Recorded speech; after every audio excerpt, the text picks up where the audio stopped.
السلام علیکم ناظرین، پروگرام علم و حکمت کے ساتھ زبیر احمد حاضر خدمت ہے۔ آج کا یہ ہمارا پروگرام آپ کے سوالات اور ان کے جوابات پر مبنی ہے۔ میرے ساتھ تشریف رکھتے ہیں جناب جاوید احمد غامدی صاحب۔ السلام علیکم جاوید صاحب۔ وعلیکم السلام۔ جاوید صاحب، سب سے پہلا جو کویشچن ہے وہ تھوڑا سا ٹیکنیکل نوعیت کا ہے۔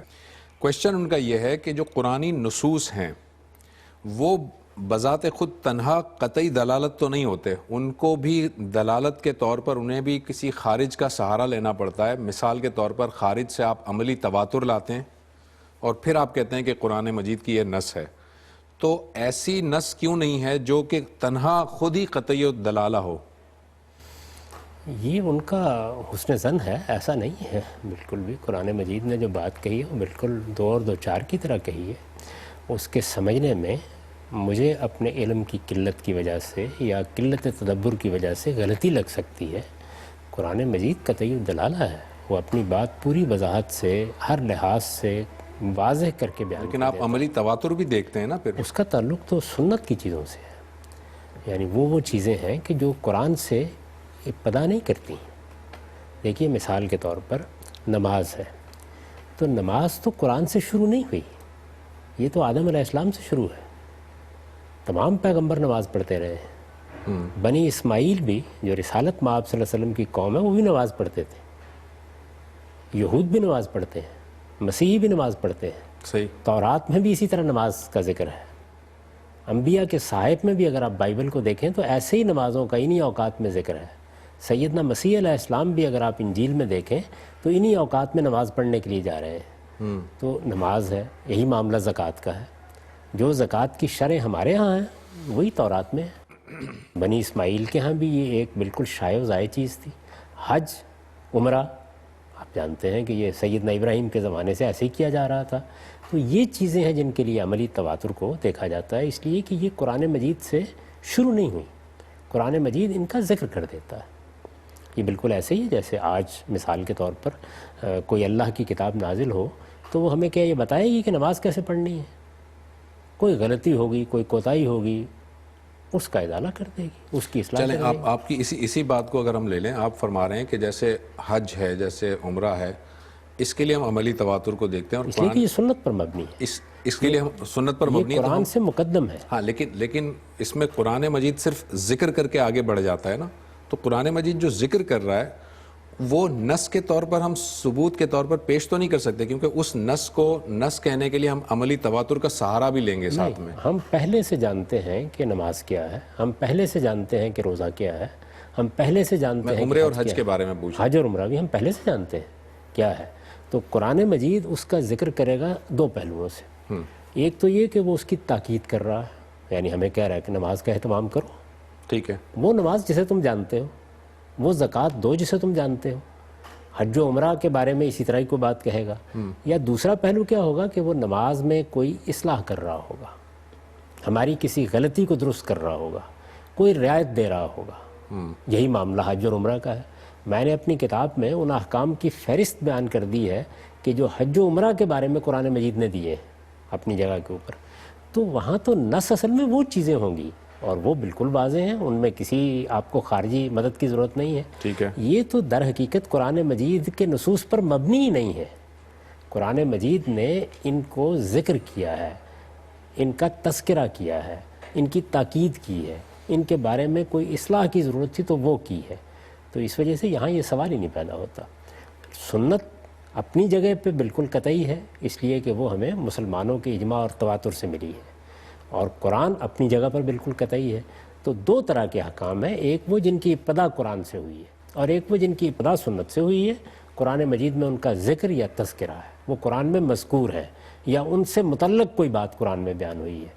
تو جتنی بات قرآن میں ہے وہ اپنی جگہ نص ہے، جو چیز سنت میں ہے وہ اپنی جگہ نص ہے۔ قرآن مجید کی کوئی ایسی نص آپ ایز این ایگزامپل بتائیے جس کے لیے ہم عملی تواتر کا ہمیں سہارا نہ لینا پڑتا اور قرآن کی نص بذات خود قطعی الدلالہ ہو۔ مثال کے طور پر دیکھیے قرآن مجید نے سزائیں بیان کی ہیں، ٹھیک ہے، واضح ہے، بالکل بتا دیا کیا ہے۔ قرآن مجید نے طلاق کے احکام بیان کیے ہیں، اور ہم بہت سی چیزیں قرآن نے خود واضح کی ہیں، اگرچہ وہ بھی پہلے سے ایک سنت تھی، وہ تمام نصوص ہیں۔ اسی طرح قرآن مجید نے نماز کے بارے میں قصر کے احکام بیان کیے ہیں، تیمم کے احکام بیان کیے ہیں، یہ اپنی جگہ نص ہے۔ یعنی جہاں قرآن ابتدا کر رہا ہے کسی چیز کی وہاں ظاہر ہے کہ وہی نص ہے، اور جس جگہ پر سنت ابتدا کر رہی ہے، قرآن مجید ابتدا نہیں کر رہا، تو وہاں وہ نص ہوگی۔ تو اس وجہ سے اللہ تعالیٰ کے جو نصوص ہیں، یعنی وہ چیزیں کہ جو اللہ کے احکام کی صورت میں ہمیں ملی ہیں، وہ جس طریقے سے قرآن سے ملی ہیں بالکل اسی طریقے سے انبیاء کے طریقے سے بھی ملی ہیں۔ قرآن مجید ان کے بارے میں یہ کہتا ہے کہ یہ پیغمبروں کی ہدایت ہے، یہ پیغمبروں کا دین ہے، یہ نماز، یہ روزہ، یہ ساری چیزیں، اسی طرح توحید، عقائد کی بہت سی چیزیں، اور پھر رسالت میں آپ صلی اللہ علیہ وسلم کو مخاطب کر کے کہتا ہے کہ فَبِهُدَاهُمْ اقْتَدِوا، آپ بھی اسی ہدایت کی پیروی کریں۔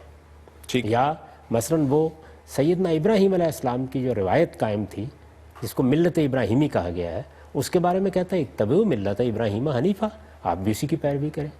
تو اس وجہ سے یہ غالباً جو یہ سوال کیا گیا ہے اس میں اس چیز پر غور نہیں کیا گیا کہ قرآن مجید تو ہر جگہ قطعی الدلالہ ہی ہے، لیکن قرآن ان چیزوں کا ذکر بھی کرتا ہے کہ جن کی ابتدا اس سے نہیں ہوئی، اس میں ظاہر ہے کہ آپ کو اس کی تفصیلات سنت ہی سے معلوم ہوں گی۔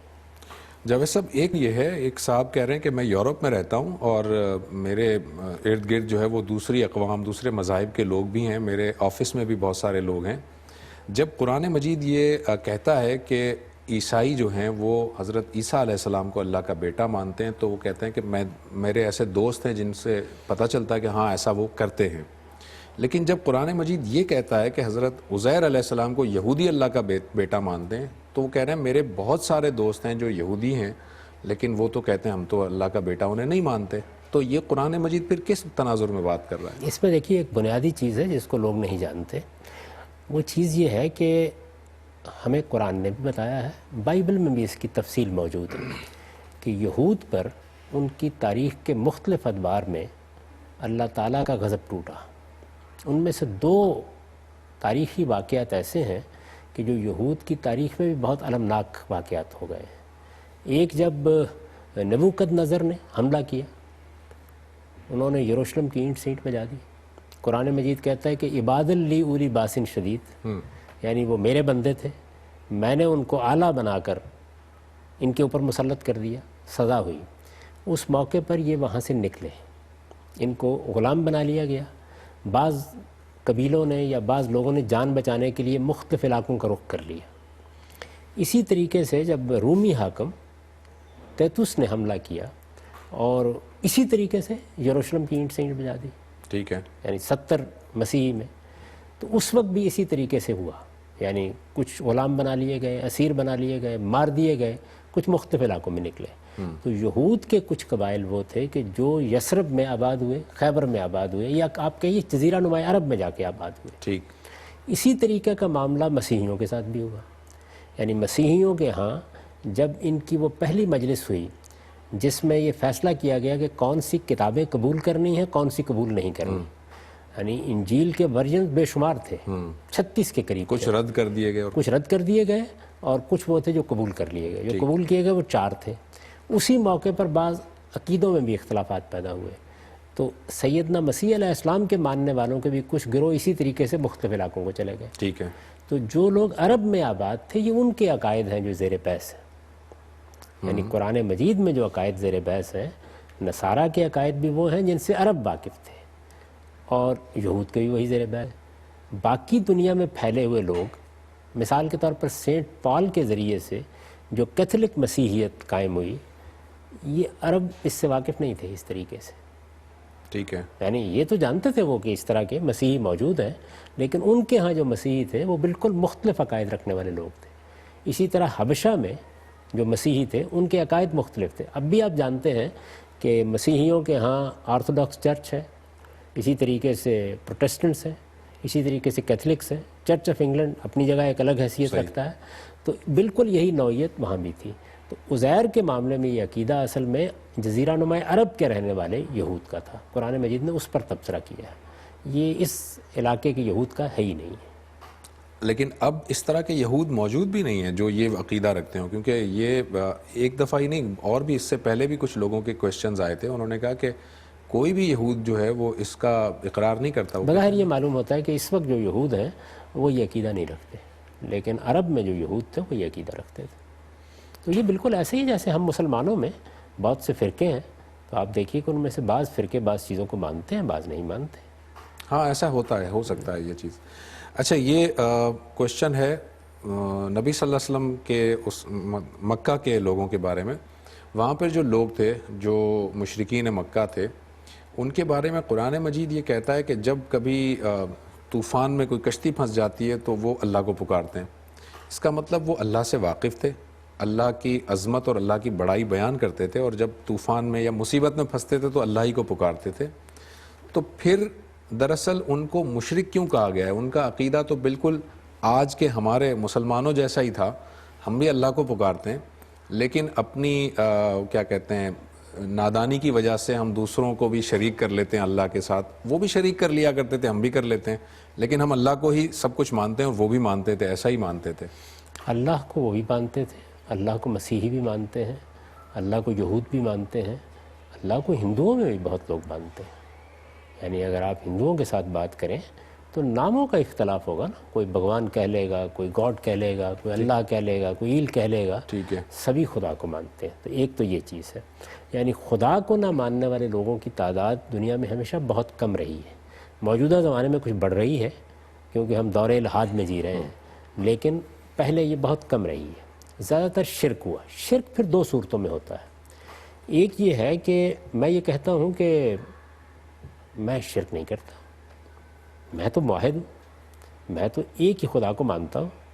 اگر آپ مجھے کہیں کہ تم شرک کرتے ہو تو میں یہ کہوں کہ استغفر اللہ، آپ مجھ پر تہمت لگا رہے ہیں. ٹھیک ہے. لیکن بعض ایسے اعمال کرتا ہوں کہ اگر آپ دقت نظر سے دیکھیں تو وہ شرکی اعمال ہے. ٹھیک ہے. ایک شرک کی صورت یہ ہوتی ہے، صحیح. یعنی جو کرنے والا ہے وہ فرد یا وہ کوئی گروہ، وہ تسلیم نہیں کرتا اس بات کو، وہ اس کو شرک نہیں سمجھتا. ٹھیک ہے. ایک دوسرا پہلو کیا ہوتا ہے کہ شرک کرنے والا یہ کہتا ہے کہ ہاں میں شرک کرتا ہوں اور یہ اللہ کا حکم ہے، اللہ ہی نے ان کو شریک ٹھہرایا ہے. اچھا اب دیکھیے جو وہاں کے لوگ ہیں وہ کیا کہتے ہیں، وہ کہتے ہیں حاذہ شرکاؤنا، یعنی یہ اللہ کے شریک ہیں، یہ اللہ تعالیٰ کی طرف سے ٹھہرائے گئے ہمارے شریک ہیں. یا جیسے ہندوؤں میں بہت سے لوگ آپ کو یہ بتائیں گے کہ یہ اللہ تعالیٰ نے فلاں اور فلاں کو یہ اختیار دیا ہے اور اس طرح اپنی خدائی میں شریک کر لیا ہے. یعنی شریک کا لفظ بولیں گے یا اس سے ملتا جلتا کوئی لفظ بولیں گے.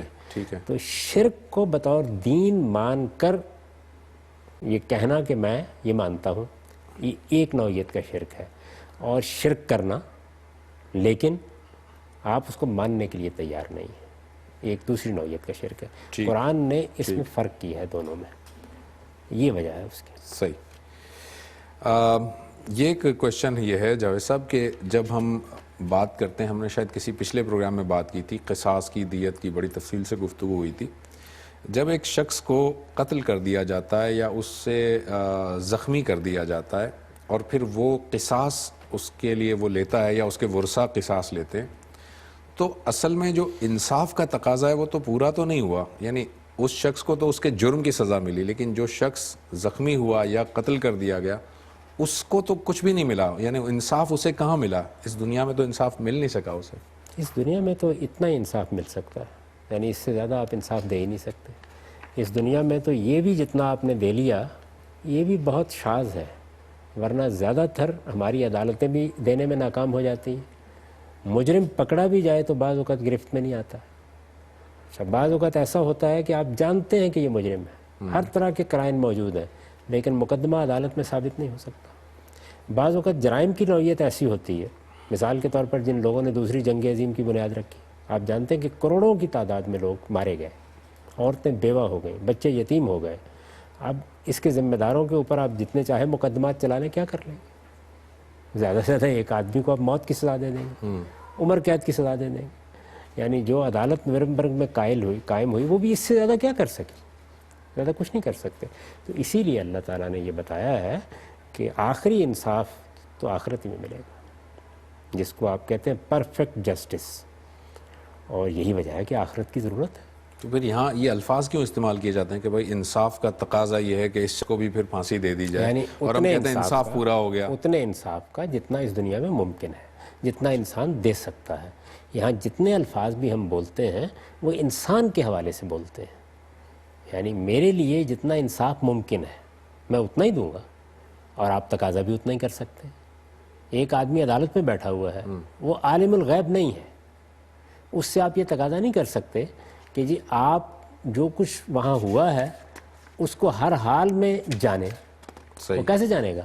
اس لیے کہ اس کو یا تو قرائن دیکھنے ہیں یا کسی کی شہادت لے لے گا.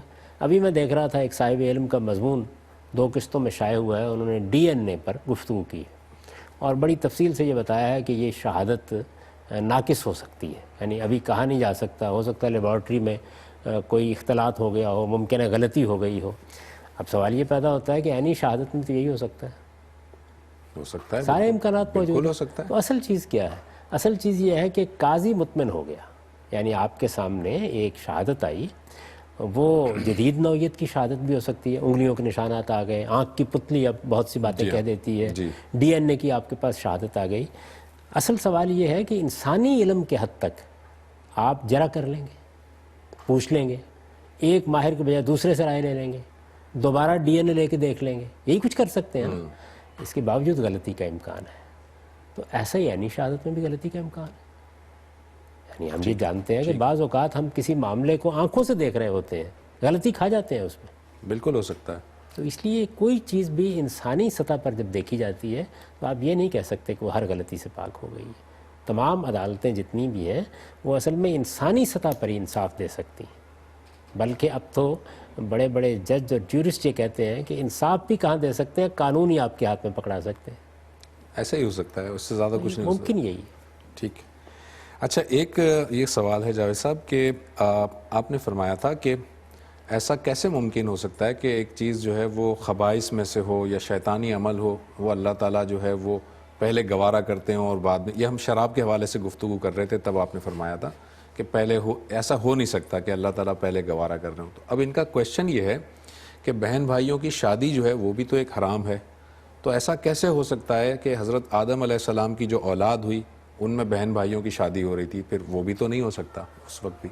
یہ بات یہ ہے کہ 2 نوعیتیں بالکل الگ الگ ہیں. بہت سے لوگ ایک چیز کو ایک جگہ سے اٹھاتے ہیں اور ایک دوسری چیز پر رکھ دیتے ہیں. ایک چیزیں وہ ہیں کہ جن کی شناخت, جن کی خباثت, جن کے بارے میں انسان کے تصورات بالکل مسلمہ ہیں. اب دیکھیے ماں ہے مثال کے طور پر, ماں کی حرمت ہے جو اصل حرمت ہے رشتوں میں. ٹھیک ہے. باقی حرمتیں تمدن کے تغیرات سے بڑھتی بھی ہیں, کم بھی ہوتی ہیں. ہمیں یہ معلوم ہے کہ شرائع میں بھی قبائلی تمدن میں بعض رشتوں کے بارے میں رعایت کا اصول تھا, بعد کے زمانوں میں اللہ تعالیٰ نے اس میں وسعت دے دی. تو حرام حلال کے معاملے میں بھی ایسا ہوتا ہے کہ بعض چیزوں میں اللہ تعالیٰ توسیع کر دیتے ہیں, بعض چیزوں کے معاملے میں جو بالکل واضح چیزیں ہوتی ہیں ان میں ایک قطعی حکم دے دیتے ہیں. ٹھیک ہے. رسالت میں آپ صلی اللہ علیہ وسلم نے اس کو بیان کیا, یہ فرمایا کہ الحلال بین والحرام بین, یعنی حرام بھی واضح ہے, حلال بھی واضح ہے, لیکن بینہما امور مشتبہات, ان کے مابین بعض چیزیں مشتبہ بھی ہوتی ہیں. تو مشتبہ چیزیں بھی وقت کے ساتھ بعض موقعوں کے اوپر سختی سے روک دیا جاتا ہے, بعض موقعوں پر ان میں وسعت دے دی. جنہیں ہم گرے ایریاز کہتے ہیں. گرے ایریاز کہتے گرے ہیں, ایریاز یہ ہر جگہ موجود ہوتے ہیں. تو ہم نہیں جانتے کہ ابتدا میں کیا کیا گیا تھا. یہ بھی ایک قیاس ہے, یعنی یہ بھی لیکن یہ قیاس کافی معقول قیاس لگ رہا ہے, کیونکہ جب انسان کی جو نسل ہے وہیں سے چلی تھی تو ظاہر نسل چلی وہیں سے ہوگی, تو پھر شادی تو ہوئی ہوگی نا بہن بھائی. قیاس ہی ہے نا, یعنی ایسا نہیں ہے کہ قرآن میں یہ بات بیان ہوئی ہے, ایسا تو نہیں ہے. یا یہ کہ رسالت میں آپ صلی اللہ علیہ وسلم نے صراحت کے ساتھ یہ بات بیان کی ہے کسی صحیح حدیث میں, ایسا نہیں ہے. تو ظاہر ہے کہ ایک آپ قیاس کرتے ہیں, ظاہر یہی ہونا چاہیے. اچھا, اس میں بھی دیکھیے جو بات بیان کی جاتی ہے, اگر اس کو آپ بین ہی لے لیں تو وہ کیا ہے, وہ یہ ہے کہ ایک اس میں سے نسل چھوڑ دی جاتی تھی. ٹھیک ہے. یعنی یہ بہن ہوئی ہے, یہ بھائی ہوا ہے, اس کے بعد گویا ایک طرح کا فصل پیدا کیا گیا تھا. تو یہ رشتوں کی حرمت کا تعلق خاندان کے اس استحکام سے ہے. ٹھیک. اس میں اصل حرمت ہے ہی ماں کی. باقی جتنی حرمتیں ہیں وہ اللہ کے حکم کے مطابق وسعت میں بھی جا سکتی ہیں اور کسی موقع کے اوپر سمیٹی بھی جا سکتی ہیں. مثلا ہمارے یہاں 2 بہنوں کو ایک نکاح میں جمع کرنا, رسالت میں آپ صلی اللہ علیہ وسلم نے توضیح فرمائی کہ یہی صورتحال تو جو 2 بہنوں کی ہے وہی خالہ اور بھانجی کی بھی ہے. لیکن یہ وہ چیزیں کہ جو وسعت سے تعلق رکھتی ہیں, ان میں آپ تبدیلی بھی کر سکتے ہیں, یعنی اگر اللہ تعالیٰ چاہیں. اب چونکہ اللہ تعالیٰ کی طرف سے آخری حکم آ گیا ہے قرآن مجید میں, اب ہم کوئی تغیر اس میں نہیں کر سکتے. لیکن اللہ تعالیٰ کے ہاں اگر اس معاملے میں کسی وقت وسعت اختیار کی گئی, کسی وقت ذرا قانون کو اور زیادہ تنگ کر دیا گیا, تو یہ بالکل مسئلے کے لحاظ سے ہو سکتا ہے. یہی وہ چیز ہے جس کو قرآن نے بیان کی ہے کہ شرائع میں تبدیلیاں بھی ہوئی ہیں اور یہ ہوں گی. اس میں کچھ چیزیں وہ ہیں کہ جن کا تعلق عالمگیر اخلاقیات سے ہے، جیسے میں نے کہا کہ ماں کی حرمت ہے، ٹھیک ہے، تو یہ ویسے ہی رہیں گی، ان کے اندر کبھی کوئی تبدیلی نہیں ہوگی. لیکن بعض چیزیں ایسی ہیں جن کا تعلق اصل میں آپ سماجی اخلاقیات کہہ سکتے ہیں ان کو، سماجی اخلاقیات کے اندر تبدیلیاں ہو جاتی ہیں. جاوید صاحب ایک یہ کویشچن ان کا یہ ہے جو حدیث جبرائیل سے انہوں نے لیا ہے، اور حدیث جبرائیل میں ایک کویشچن یہ آتا ہے کہ احسان کیا ہے، اور پھر آپ فرماتے ہیں اس کا احسان کی تفصیل بتاتے ہیں. تو وہ یہ کہتے ہیں کہ احسان جو ہے، آپ دیکھیں اسلام کیا ہے، ایمان کیا ہے، اس کے بعد یہ احسان کی جب بات کی جاتی ہے تو یہی تو وہ تصوف ہے. تو پھر آپ تصوف سے انکار کیوں کرتے ہیں؟ تصوف اس دین کی اصل جو ہے مغز جو ہے وہ تصوف ہی ہے. اس کو ذرا وضاحت کر دیجیے گا. احسان یہی تصوف ہے جس کو آپ بتاتے رہتے ہیں؟ دیکھیے یہ تینوں اصطلاحات، اسلام، ایمان اور احسان، یہ قرآن مجید میں بیان ہوئی ہیں. بیان یعنی ہوئی ہے. ایسا نہیں ہے کہ اسلام اور ایمان تو قرآن میں بیان ہوا ہے یا پیغمبر نے بیان کیا ہے، اور احسان کوئی نئی چیز ہے جو اس روایت میں آ گئی ہے، ہم نہیں جانتے تھے. قرآن مجید نے جگہ جگہ یہ بیان کیا ہے کہ ایک انسان سے کیا مطلوب ہے. اس سے اسلام مطلوب ہے. اسلام کا مطلب کیا ہے؟ To surrender. ٹھیک ہے، آپ اللہ تعالیٰ کو اپنا بادشاہ، کائنات کا بادشاہ، اپنا الہ، اپنا معبود، اپنا پروردگار، اپنا آقا مان کر سرنڈر کر دیتے ہیں، اپنے آپ کو خدا کے حوالے کر دیتے ہیں. وہ جو تعبیر ہے کہ اسلمت لرب العالمین، میں جہانوں کے پروردگار کے اپنے آپ کو سپرد کر رہا ہوں، یہ اسلام ہے. یہ قرآن مجید ہی نے اس کی توضیح کی ہے کہ یہ کیا ہے. اچھا، اسی طریقے ایمان، یعنی آپ ان حقائق کا اعتراف کرتے ہیں اور دل سے اس کی تصدیق کرتے ہیں جو حقائق انبیاء علیہ السلام نے انسان کو بتائے. مثلا یہ کہ اس کائنات کا پروردگار ہے، مثلا یہ کہ اس کی یہ صفات ہے، مثلا یہ کہ اس کے یہ سنن ہے. مثال کے طور پر یہ کہ اس نے پیغمبروں کا سلسلہ جاری کیا ہے، اس کے فرشتے ہیں جن کے ذریعے سے وہ اپنا پیغام پہنچاتا ہے. یہ ساری چیزیں جتنی ہیں یہ ایمان کے طور پر بیان بھی ہوئی ہیں، ان کی توضیحات بھی موجود ہیں، اور یہ قرآن ہی میں ہے. اسی طرح سے یہ بات کہ صرف یہ مطلوب نہیں ہے کہ آپ اپنے آپ کو ظاہر میں سرنڈر کر دیں. یہ کہا ہے کہ بلا من اسلم وجہہ ہو محسن، تو احسان بھی قرآن مجید کی تعبیر ہے. تو قرآن مجید کی عربی میں احسان کسے کہتے ہیں؟ احسان کا مطلب ہے کسی چیز کو بہتر انداز میں، بہتر سے بہتر طریقے سے کرنا، خوبی سے انجام دینا. خوبی کا ایک پہلو یہ بھی ہے کہ جب آپ اللہ کے لیے کوئی کام کر رہے ہیں تو اللہ کو حاضر ناظر سمجھیں. اچھا، اللہ کو حاضر ناظر سمجھ کر کام کریں، قرآن میں جگہ جگہ اس کی تاکید کی گئی ہے. ٹھیک ہے، یعنی یہ بار بار توجہ دلائی گئی ہے کہ میں ایک حکم دیتا ہوں، اللہ تعالیٰ فرماتے ہیں تو یہ جانتے ہو کہ یہ حکم کون دے رہا ہے؟ یہ وہ دے رہا ہے جو علیم ہے، حکیم ہے، سمیع ہے، بصیر ہے، تمہارے دلوں کے حالات سے واقف ہے، علیم بذات الصدور ہے. یہ کہتے ہیں نا اللہ تعالیٰ. تو اس حقیقت کو مان کر اللہ کے احکام پر عمل کرنا، یہ احسان ہے. تو بہتر سے بہتر کرنا، کسی چیز کو خوبی کے ساتھ کرنا، یہ تصوف بھی تو ہے. یہی تو تصوف. میری گزارش سن لیں، یہ احسان ہو گیا. ٹھیک ہے، اب یہ مجھے بتائیں کہ ان میں سے کون سی چیز ہے کہ جس کے لیے مجھے کسی اور کے پاس جانے کی ضرورت ہے؟ یعنی یہ مجھے اسلام کا مطلب بھی قرآن نے بتا دیا، ایمان بھی مجھے ایمان بھی بتا دیا، مجھے احسان کا مطلب بھی بتا دیا. اب میں کسی اور جگہ کیوں جا رہا ہوں؟ جو لوگ یہ کہتے ہیں کہ یہی تو تصوف ہے، سوال یہ ہے اگر یہی تصوف ہے تو اس کا نیا نام رکھنے کی ضرورت پیش آ گئی. اور اگر وہ کوئی مختلف چیز ہے تو بتائیے کیا ہے؟ نہیں، نیا نام رکھنے میں اس کی وجہ دیکھیں نا، دیکھیں نیا نام میں بتا دے گا ہوں نا. دیکھیں قرآن مجید جب صلات کہتا ہے، ہم نے اس کا نام نماز رکھ دیا، اپنی اس میں ٹرانسلیٹ کیا ہے ہم نے. نماز اور صلات میں کوئی فرق نہیں کیا ہم نے. قرآن صلات کہہ رہا تھا، ہم نے نماز کہہ دیا. اگر قرآن احسان کہہ رہا تھا، ہم نے اسے تصوف کہہ دیا. اس میں بہت کیا اچھی بات ہے. اگر آپ نے وہ لفظ دیا اختیار کر لیا ہے، کوئی ضرورت پڑ گئی. دیکھیے نماز کا لفظ کیسے ہوا؟ نماز کا لفظ ترجمے کے طور پر آیا ہے، کسی نئے تصور کے طور پر نہیں آیا. ہاں، ترجمے کے طور پر آیا ہے. بالکل پارسیوں کے ہاں عبادت جو کچھ بھی وہ کرتے تھے اس کو نماز کہا جاتا تھا. ٹھیک ہے، ہمارے ہاں چونکہ دین عجم سے ہو کے آیا ہے، ٹھیک ہے، ہم نے بھی نماز کہہ یہ دیا. ترجمہ بھی آ آ گیا. آپ دیکھیے کہ میں وہاں ملیشیا میں رہتا ہوں، وہاں نماز کے لفظ سے لوگ واقف نہیں ہیں. ٹھیک ہے، وہاں وہ صلاۃ ہی بولتے ہیں، صحیح اس لیے کہ وہاں براہ راست عربوں کے ذریعے سے اسلام پہنچا ہے. صحیح. اور بھی بعض اصطلاحات ہیں جو بالکل عربی زبان کی ان کے ہاں استعمال ہوتی ہیں. ٹھیک ہے، ہمارے یہاں فارسی اصطلاحات استعمال ہو جاتی ہیں. صحیح مثلا ہم اللہ تعالیٰ کے لیے خدا کا لفظ استعمال کرتے ہیں. صحیح ہے. تو یہ ترجمہ ہے. کیا احسان کا ترجمہ ہے تصوف؟ نہیں، ترجمے کے سینس میں تو نہیں بولا جاتا. اس کا مطلب یہ ہے کہ پھر اس میں نماز کی مثال تو نہیں دینی چاہیے. ٹھیک ہے، اس لیے میرا بڑا سادہ سوال ہے کہ اگر جو کچھ آپ بیان کر رہے ہیں وہ وہی ہے جو اللہ کی کتاب میں بیان ہوا ہے تو کوئی نیا نام دینے کی ضرورت نہیں ہے، اور اگر کچھ زائد ہے تو آج راہ کرم اس کو چھپانے کی کوشش نہ کیجیے، بیان کیجیے کیا ہے۔ تو جب ہم دیکھتے ہیں جا کے، یعنی ظاہر ہے کہ جب آپ کوئی لفظ بولیں گے تو آپ اس لفظ کے بارے میں، اگر تو وہ لغت میں ایک لفظ، یعنی یہ ہوتا کہ جیسے جب آپ دیکھتے ہیں کہ صلاۃ عربی میں لکھا ہوا ہے اور اس کا ترجمہ نماز ہے، کوئی مسئلہ نہیں پیدا ہوتا، لیکن پھر آپ کو بتانے کی ضرورت پڑتی ہے کہ تصوف یہ ہے اور تصوف یہ ہے اور تصوف یہ ہے، کیوں ضرورت پڑی ہے؟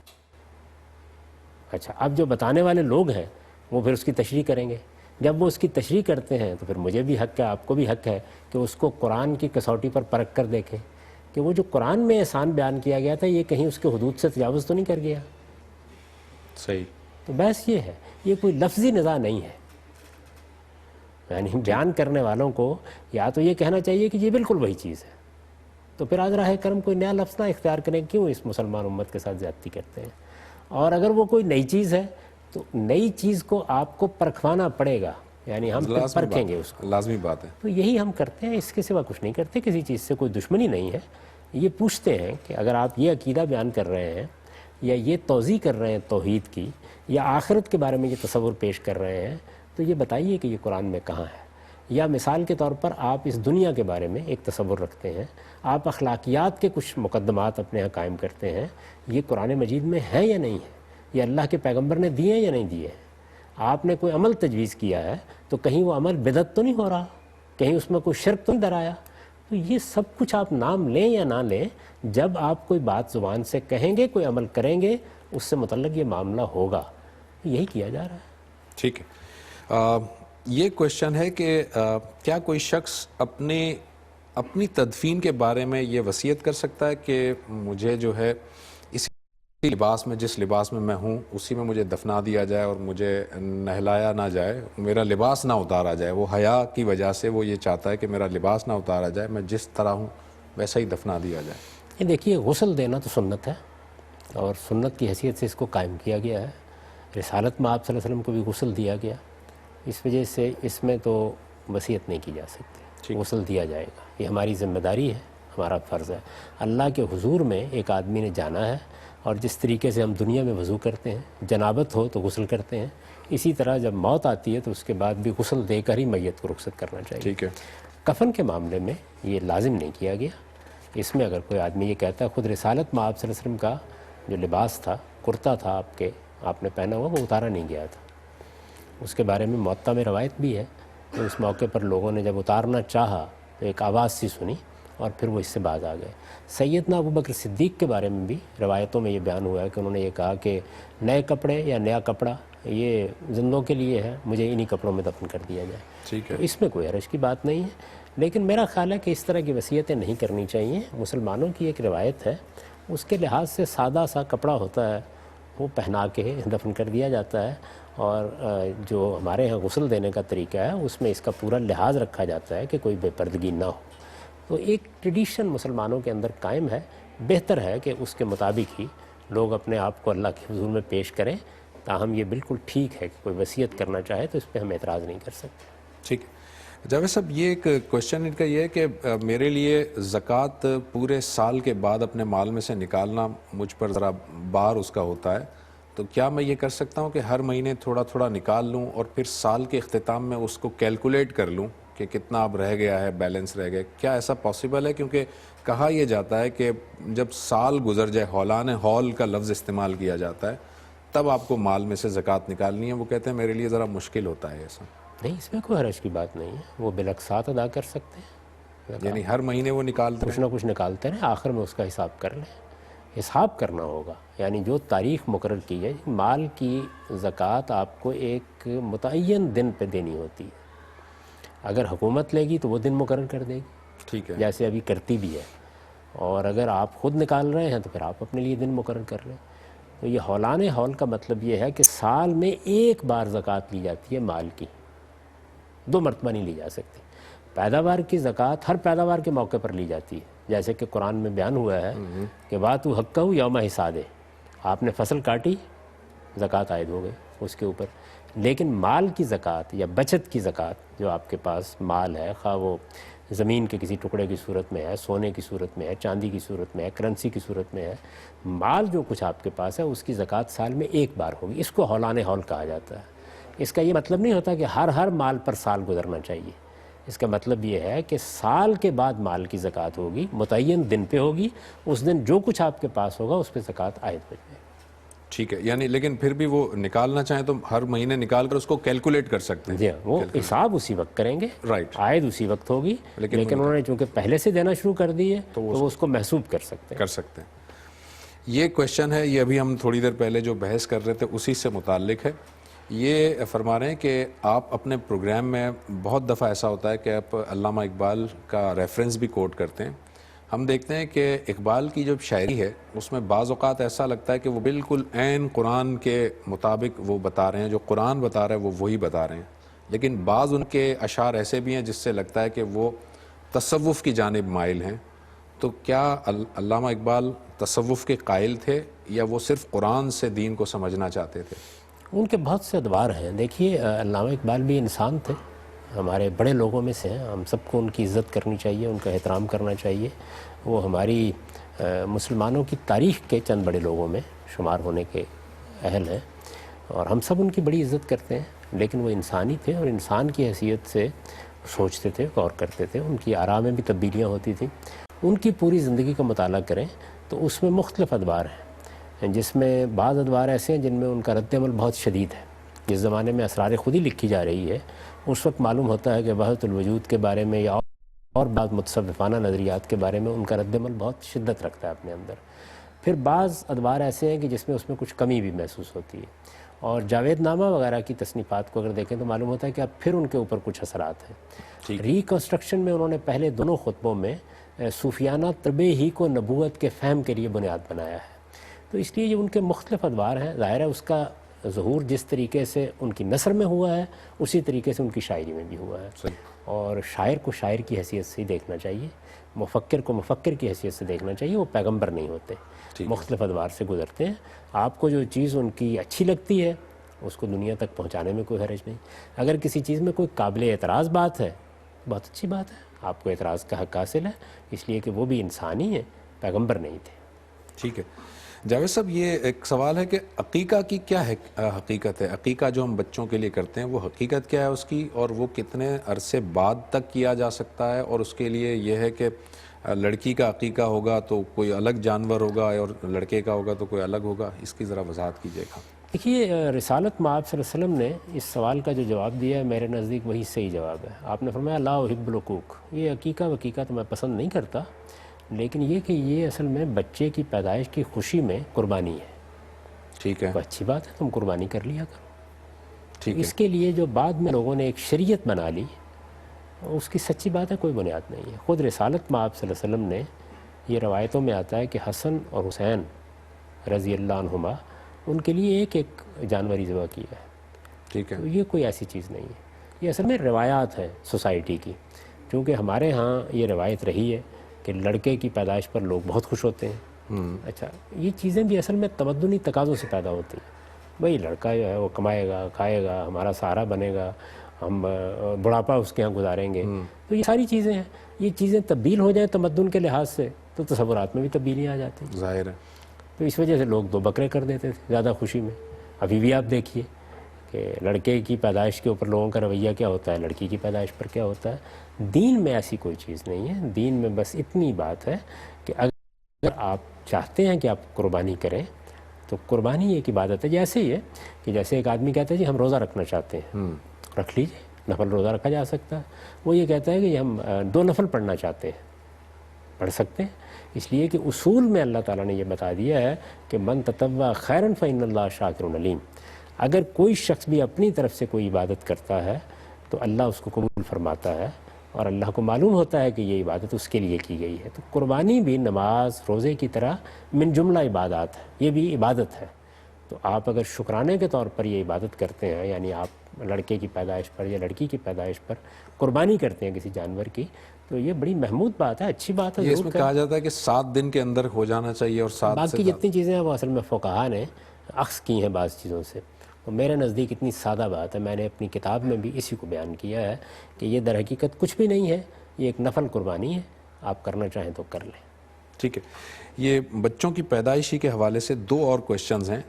ایک کویشچن یہ ہے کہ بچے کی پیدائش کے بعد اس کا نام رکھنے کے لیے کوئی ٹائم فریم بھی دیا گیا ہے کہ اس کا نام 7 دن کے اندر رکھ لیا جائے یا فوراً ہی رکھ لیا جائے یا اذان دیتے وقت رکھ لیا جائے، یا اس کے لیے کوئی ہمیں ہے کہ ہم سوچ سمجھ کر نام رکھ لیں؟ نہیں، اس میں مذہب نے کوئی مداخلت نہیں کی، آپ کو نام رکھنے کا حق ہے، آپ پہلے رکھ لیں بعد میں رکھ لیں۔ دیکھیے کچھ ملکی قوانین بھی ہوتے ہیں، ہمارے ہاں رجسٹریشن ایک خاص عرصے میں ہونی ضروری ہے، ظاہر ہے کہ نام رکھیں گے تو ہوگی، تو مذہب نے اس میں کوئی مداخلت نہیں کی۔ ٹھیک ہے جاوید صاحب، ایک کویشچن یہ ہے کہ بچے کی پیدائش پر اس کے بال مونڈنے کا کیا لازمی ہے؟ یہ کیوں کیا جاتا ہے؟ اس کے بال شیو کرائے جاتے ہیں اور وہ پھر کہیں دفنا دیے جاتے ہیں، کہیں پہ ڈال دیے جاتے ہیں، ایسا کیوں ہوتا ہے؟ ایک روایت لوگوں کے اندر چلی آ رہی ہے، وہ خیال کرتے ہیں کہ یہ بال کچھ مناسب نہیں ہے، ایک طرح سے غلاظت سمجھا جاتا ہے۔ ٹھیک ہے، جس طریقے سے آپ نے اس کو نہلایا دھلایا تو یہ بال بھی اتار دیے جائیں، یہ لوگوں کے ہاں ایک روایت تھی، عرب میں بھی تھی، اس کو مذہب نے اپنا موضوع نہیں بنایا۔ رائٹ۔ اچھا، اب یہ کویشچن ہے، سورہ انعام کی آیت نمبر 116 کا ریفرنس دیا گیا ہے، جس کا مفہوم یہ ہے کہ اے پیغمبر اگر آپ ان کے کہنے پر چلیں گے تو یہ جو ہے وہ آپ کو گمراہی کی طرف لے جائیں گے، یہ اکثریت جو ہے، تو وہ یہ کہہ رہے ہیں کہ یہ آیت جمہوریت کے خلاف ایک دلیل ہے، جبکہ آپ فرما رہے ہیں کہ نہیں، ہمارا جو نظام ہے وہ جمہوریت پر قائم ہونا چاہیے۔ قرآن مجید تو یہ کہتا ہے کہ نہیں، ایسا نہیں ہے، اس کی ذرا وضاحت کر دیجیے۔ میں نہیں فرما رہا، قرآن ہی فرما رہا ہے، قرآن مجید نے دونوں باتیں کہی ہیں، ان دونوں کا اپنا اپنا محل ہے۔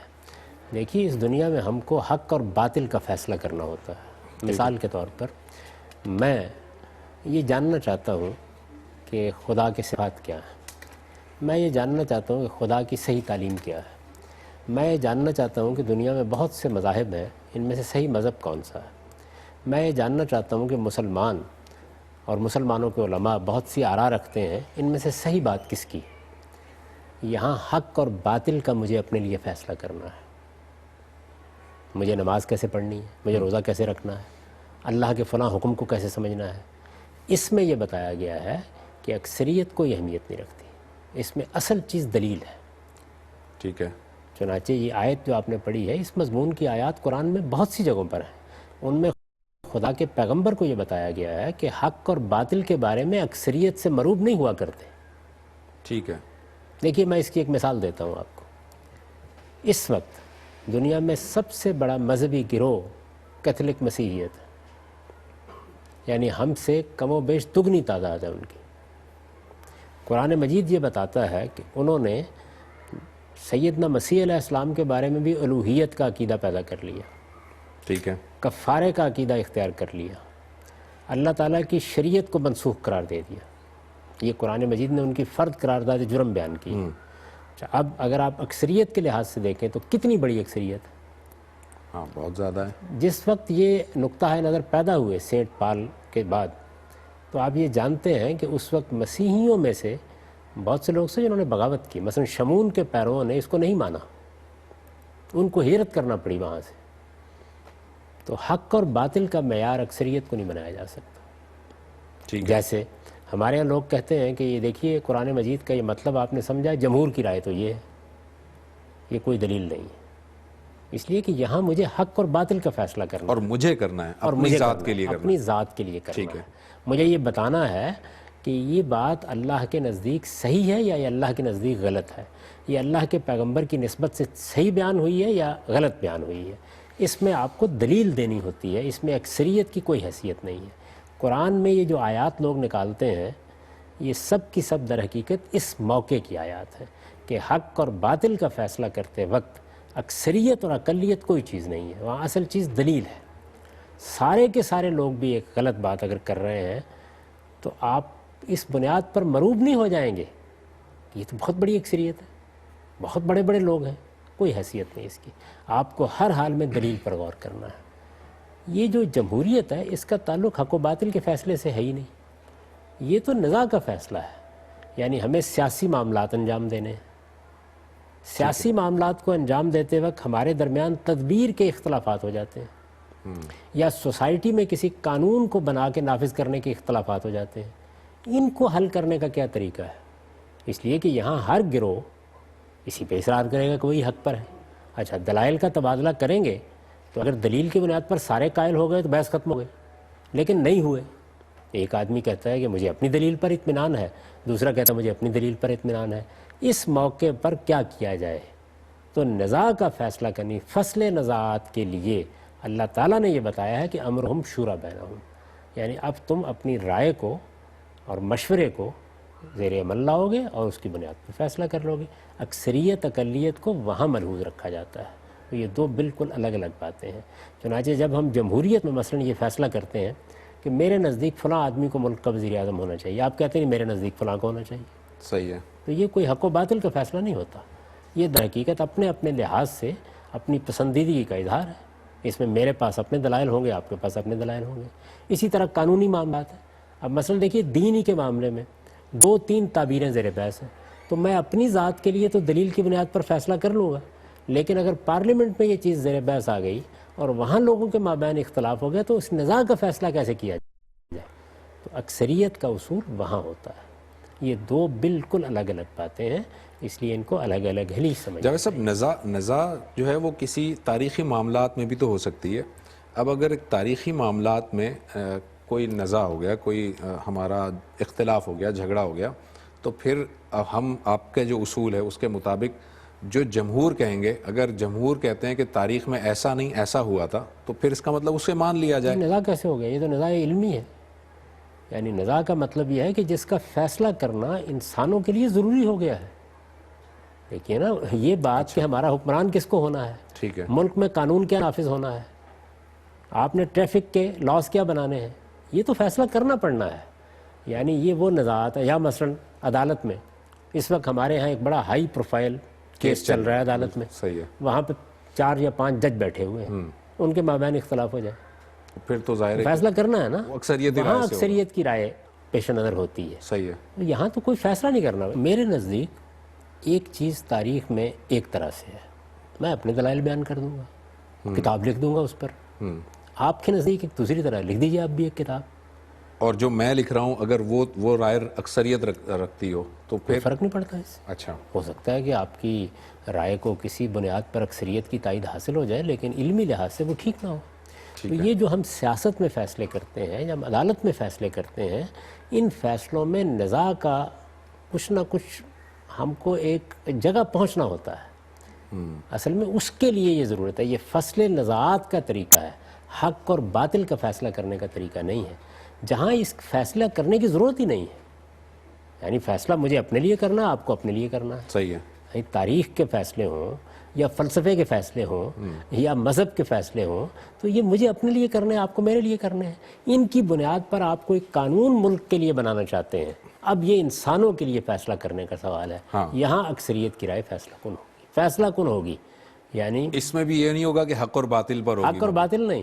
یعنی دیکھیے فرض کیجئے کہ پارلیمنٹ میں ایک چیز زیر بحث آئی، مذہب کے کسی قانون کو ہم نافذ کرنے والے ہیں اور اس کی تعبیر زیر بحث آ گئی، لوگوں نے بحث کی، میں نے بھی اپنا نقطہ نظر بیان کیا، آپ نے بھی بیان کیا، 10 اور لوگوں نے بھی بیان کیا، اکثریت کی بنیاد پر ایک قانون بن گیا، وہ قانون نافذ ہو جائے گا، اس لیے کہ فصل نزاعات کا یہی طریقہ ہے۔ مجھے بھی اس قانون کو عملاً ماننا ہے، لیکن اگر میرے نزدیک وہ غلط ہے تو میں تنقید کروں گا اس پر۔ تو جمہوریت یہ ہے کہ اس میں حق اور باطل کا فیصلہ نہیں کیا جاتا، اس میں نزاع کا فیصلہ کیا جاتا ہے، اور فصل نزاعات کے لیے یہ ایک عملی طریقہ ہے جو انسان نے بھی اختیار کیا اور آج پوری دنیا میں اس کو مان لیا گیا ہے، اور یہی طریقہ اللہ تعالیٰ نے بھی قرآن میں تجویز کیا، یہی طریقہ رسالت مآب صلی اللہ علیہ وسلم نے اختیار کیا، یہی طریقہ خلفائے راشدین نے اختیار کیا ان نزاعات کے معاملے میں۔ اسی کو امرهم شورا بینہم کا، اسی کو امرهم شورا بینہم کا لازمی نتیجہ ہے یہ، یعنی یہ اس کی کرونری ہے۔